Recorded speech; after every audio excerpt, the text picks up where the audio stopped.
Cyclone at Wonderland in Amarillo, Texas is a classic wild mouse coaster.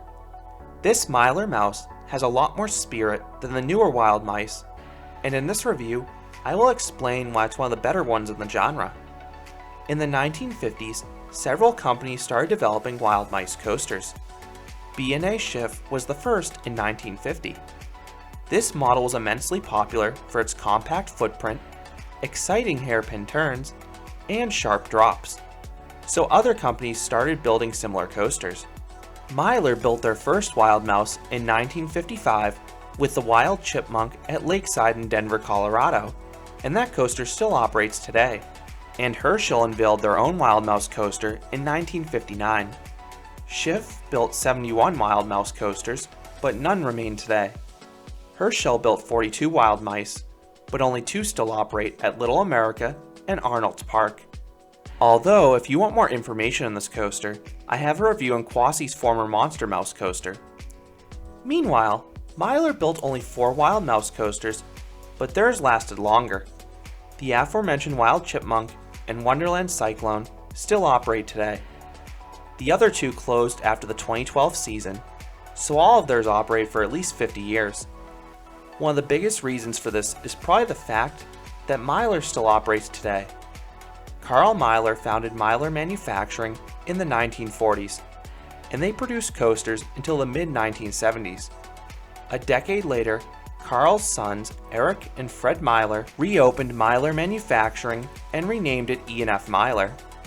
E&F Myler focuses primarily on kiddie coasters, but they have built some larger coasters, and even one wild mouse coaster that currently operates today at Scandia, Sacramento as the Crazy Dane coaster. Meanwhile, both Schiff and Herschel closed their doors in the 1970s, which made it hard to find replacement parts for their rides. But back to Wonderland.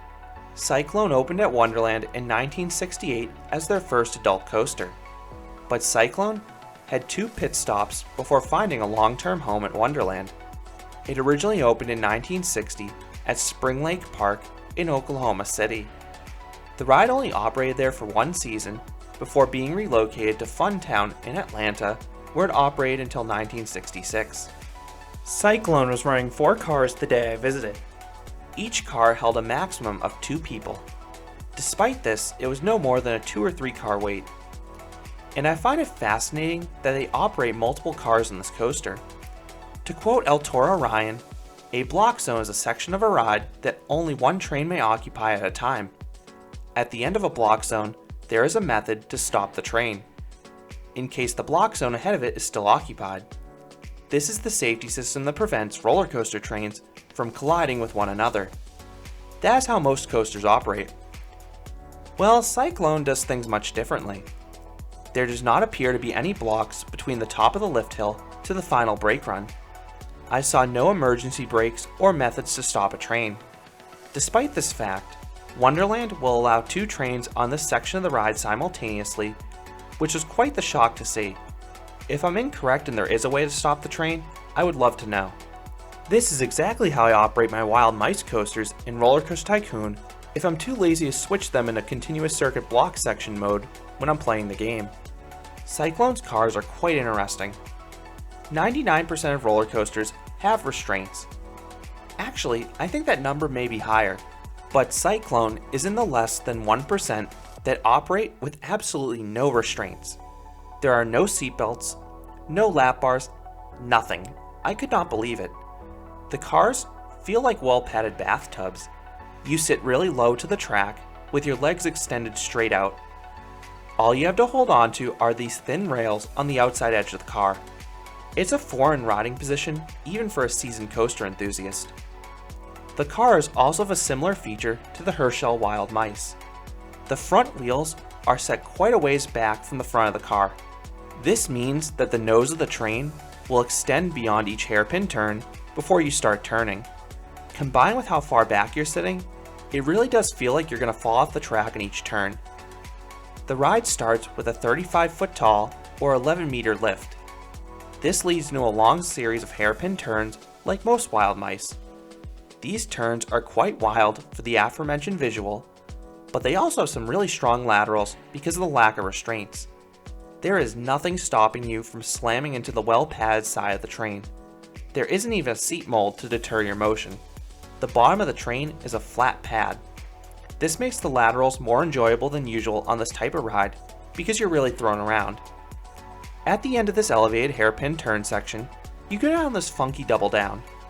There's this hybrid hairpin turn bank drop that gives a quick jolt of laterals, and immediately after this, you level out and plunge down the ride's largest drop, which is roughly 15 to 20 feet or 4.5 to 6 meters in size, depending where you look.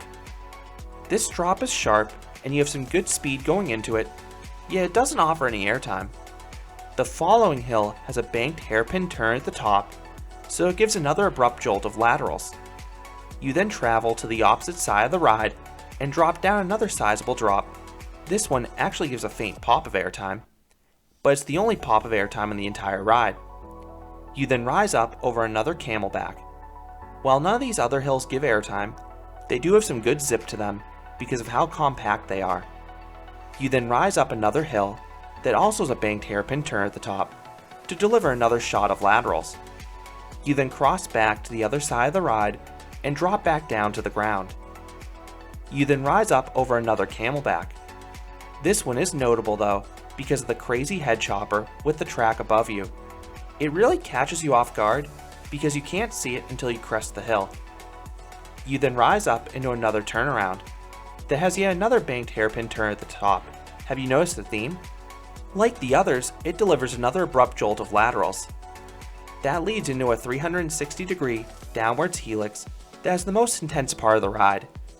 Because of the helix's compactness, you get some great sustained laterals.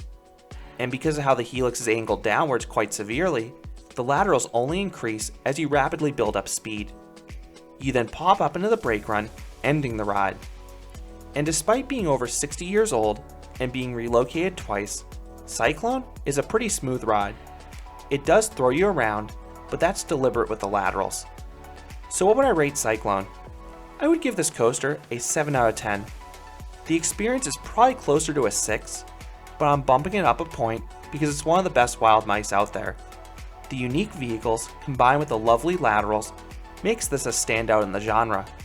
I really enjoyed Cyclone, and it's a shame more of these miler wild mice coasters weren't made. So those are my thoughts on Cyclone, the classic wild mouse coaster at Wonderland. Have you ridden this coaster? Or have you ridden a different wild mouse coaster made by Myler at another park? I would love to hear your thoughts on this coaster down in the comments.